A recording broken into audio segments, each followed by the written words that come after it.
Hi, this is Scott Garibay, and today we're going to talk about Dungeons and Dragons, and we're going to talk about why Willow, the film, its world should be brought in as the default setting for Dungeons and Dragons, and why this is a great idea, and I think it would really help Dungeons and Dragons a lot, and why the Willow world deserves to be the default setting for Dungeons and Dragons. Let's talk about this. All right, so why am I talking about Willow? All right, so actually, before we go for a step further, let's name the Willow world. Okay, so what is the name of the Willow world? Well, when I'm talking about Willow, I'm talking about the 1988 fantasy adventure film, fantasy film. Dungeons and Dragons fare, very Tolkien-esque. That actually, it's not exactly Tolkien-esque. That's a big subject in its own, but it's traditional. It's a traditional fantasy film. Magic. Trolls, sword fights, armor, it's cool. It's really neat. It's a really wonderful fantasy film, okay? Came out in 1988, and right now, many, actually millions of people are rewatching it because it's on Disney+. And Disney Plus has 26 million subscribers, and a lot of them are rediscovering Willow, and Willow is about to get actually, right now, there is talk that there is a television show in development for Disney Plus for Willow, and that Warwick Davis, who played Willow, could be reprising his role, which is fantastic. That's really wonderful. I think that's really exciting. All right, so there's a huge opportunity. Today I'm going to talk about just one reason why Willow World should be the default setting for Dungeons & Dragons, and why specifically Hasbro Gaming, and when I say that I mean Wizards of the Coast, Hasbro Gaming should very actively, aggressively pursue getting Willow World as the Dungeons & Dragons world, okay? Now, why is that? Okay, so first of all, I do want to name the world. So what is the name of the world for the movie Willow, the 1988 movie? There is no name, right? So basically, this is very sad. This is a George Lucas property. Willow was created by George Lucas. It always amazes me when people take the time to make, hundreds of characters in a world, to really sketch out a world and don't name it. It's like not naming a child. Why would you do this? It is really common. People think names don't matter. Names matter a ton. And the Willow world has never been given an official name. Now, this drives people crazy. And so people will fill in the blank. It's another reason why you should name your stuff. So so two names have been applied to the Willow world. One is Nockmaar. Nockmaar Castle was the castle of Queen Mavborda, who was the main bad guy in Willow. Okay, so Nockmaar has been used as the name, and then another name that has been used, it specifically is Andowyne. Okay, and Andowyne is very, very interesting. So, what is the Andowyne name? Okay, so let's talk. Why is Andowyne applied to this? Now, Andowyne actually is a great name. It really fits it. It's very thematic. It feels like a fantasy name. It's not just the name of a castle in the world, but it's a world name. Well, it was applied as canon, for a day on Star Wars. On StarWars.com, which is considered canon for Star Wars, right? That is one of the arbiters for Star Wars canon, and this is a Lucas property. And Andowyne was put on there for a single day on April's Fools, and then it was pulled down and said, "Oh, it was all a joke," right? Now, I detest with a burning passion April Fool's Day because of the modern shape of our society and how the internet works. We desperately need to get rid of this horrible hobby. It is just a hot mess, and I really dislike it, and I really want to get rid of that hobby. I want to get rid of that day. It destroys a lot of things.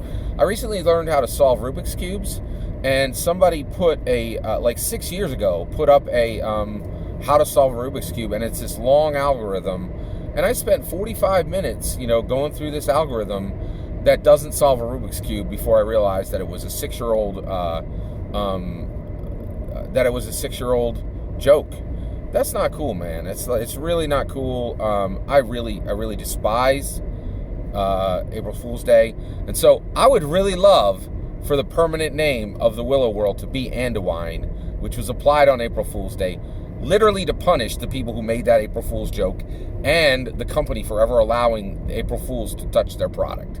I really think that we should take April Fool's Day and just put it in our cultural cauldron and burn it to ash. I detest that day. I really want to get rid of it. It's really, really bad. And I really, oh boy. All right, I'm going to stay focused. Let's keep moving here. Okay, so Andowyne. I'm going to refer to the Willow world as Andowyne. I think it's a good name. All right, so why should Andowyne become the new Dungeons & Dragons default world? There's some great reasons, and I'm just going to talk about one of them today, okay? And that reason is George Lucas. The reason why Andowyne should become the default setting for Dungeons & Dragons right away, replacing Greyhawk, replacing Faerun, okay, is specifically because of George Lucas. It's a huge opportunity for Hasbro Gaming, okay, which, by the way, Wizards of the Coast is a vestigial tale. That name is no longer needed. It's Hasbro Gaming. That's who owns Dungeons & Dragons. Let's stop pretending that Wizards of the Coast is even named. Is needed anymore. It's a company that owned it for 3 years. Let's just chuck that out the window and just call it what it is. Hasbro Gaming. So Hasbro Gaming, I think they should actively, very powerfully pursue this because there's a huge opportunity around Andowyne, the Willow world, becoming the Dungeons & Dragons default setting because of George Lucas. All right, now why is that opportunity existent? Why does that exist today? Well, because of Rise of Skywalker. Okay, so like 10 years ago, I think, George Lucas sold Star Wars lock, stock, and barrel to Disney, right, for $4 billion, right? So he made his money, and actually everybody made out. You know, Lucas got more money than he would ever need, and he already had tons of money, right? And Disney got a property that was they've probably made twice that much back already. They're doing great with Star Wars, right? So you got that, right? So you have this situation. Sorry, I am working on that. I do say right as a repetition in my speech. I'm working on it. Apologies. All right. So you have this situation where you have Star Wars, and George Lucas makes. So he sold it to Star Wars. Okay. Then you get 3 films from Disney. Okay, and we have completed the 3rd trilogy in Star Wars. Now, that 3rd trilogy is a hot mess. That's not a debatable subject. It is just a hot mess. It gets rid of all kinds of Star Wars rules. It plays very rough and loose with the Star Wars world, with how the Force works, with how time works, like with how a lot of stuff was just thrown away and treated very, very like it was like the people who made it didn't read the rule book, or the playbook or anything, and just threw out all the cool stuff that existed for Star Wars and just ran with the ball. And it did not work out. It didn't work out. Okay? It just did not work out. It did work out financially. It did not work out artistically. It did not work out critically, right? And honestly, even financially, it did work out financially. Each movie, first one made $2 billion, second one made $1 billion, third one made $1 billion. If every one of your films in a trilogy is making $1 billion, it's making $2 or $1 billion, you're doing fine commercially. But artistically and in many other ways, it was not a success. Okay, all right. And Rise of Skywalker was just a hot. So you had Force Awakens, Last Jedi, and Rise of Skywalker. And they got progressively worse. Force Awakens were like, oh, this is exciting. People were like, this is pretty interesting. Yeah, okay, I see where you're going. Last Jedi, people were like, what? And then Force Awakens were like, you're not even trying. Come on, what is this, a joke? Right? So it just got progressively worse, right? So we end up here, and here's the thing. The final trilogy, the sequel trilogy, was so bad that in my opinion, and in my opinion specifically, it has fully validated that George Lucas was right and the fans were wrong on the prequels.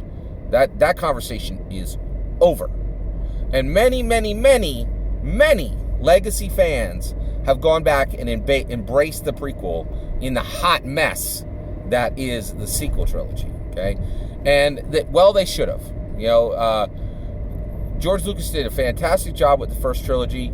He did a fantastic job with the prequels, and the fans ignored what an amazing job he did. Okay, he just did a tremendous job with the prequels. He knocked it out of the park, and it had some story elements that were a little off, but he pushed forward the entire movie industry as far as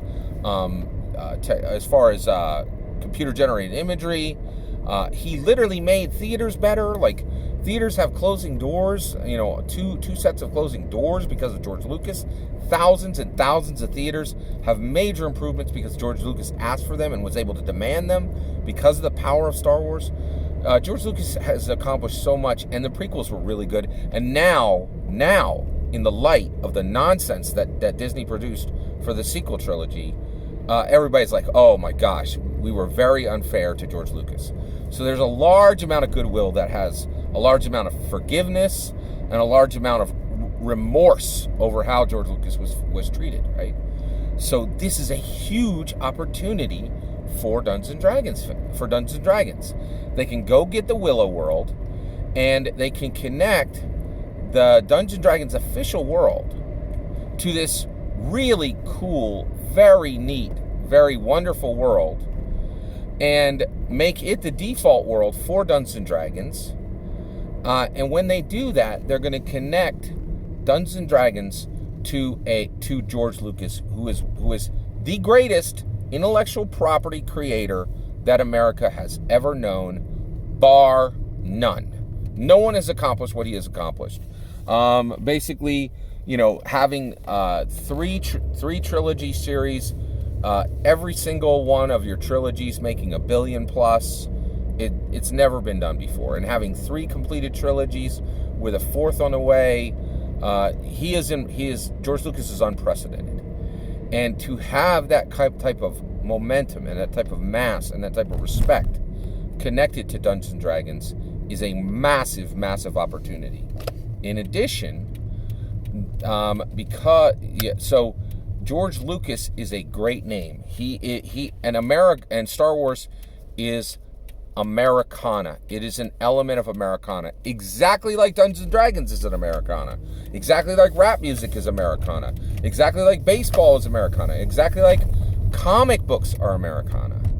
And all that together is a really, really fantastic opportunity for Hasbro Gaming to really surge Dungeons and Dragons forward by giving it an amazing, amazing Andowyne, a great world as its default world.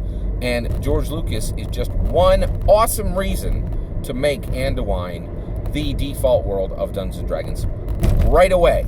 I think they should really go out and get this world right away. All that's my opinion. I'd love to hear your opinion on the topic. Please let me know in the comments below. Please consider liking and subscribing, and have a wonderful millennium.